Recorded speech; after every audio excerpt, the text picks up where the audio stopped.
Selamat datang ke Gereja Seventh-day Adventist Semukoy, yang terletak di Batu 10 Jalan Serian Sri Aman. Pada pagi 13 hari bulan Mac, 2024, Gereja Seventh-day Adventist Semukoy telah menganjurkan seminar kesedaran kesihatan tubuh dan mental. Penceramah yang dijemput ialah Puan Helen Thomas.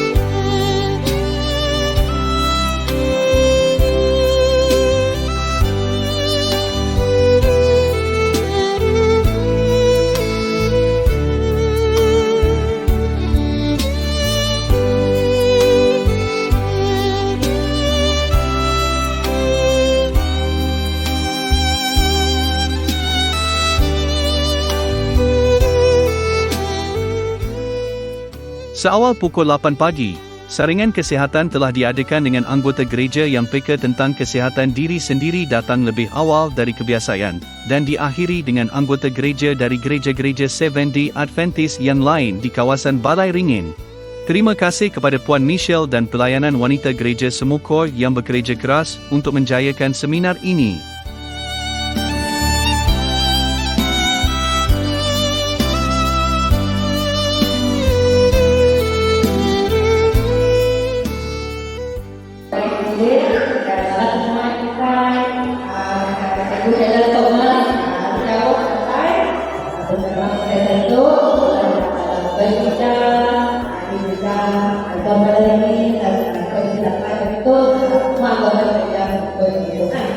Oke, jadi program saya tuliskan adalah pembina asal beneran.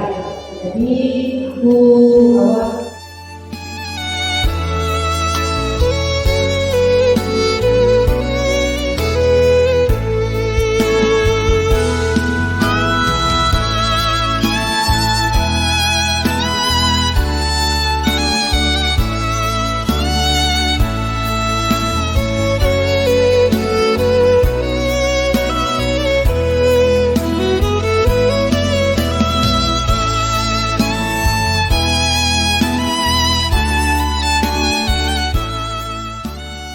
awal baru tadi berlaku dari risiko terjadi dari risiko penyakit kawan dan apa risiko mental yang harus dilakukan. Ini yang boleh di medical itu dilarangnya. Ya kepada baik dari dilarang tadi. Ya sini ngambil beban, ya sini balik rumah ada ya. Oke, mau mudah-mudahan kita selawatmu.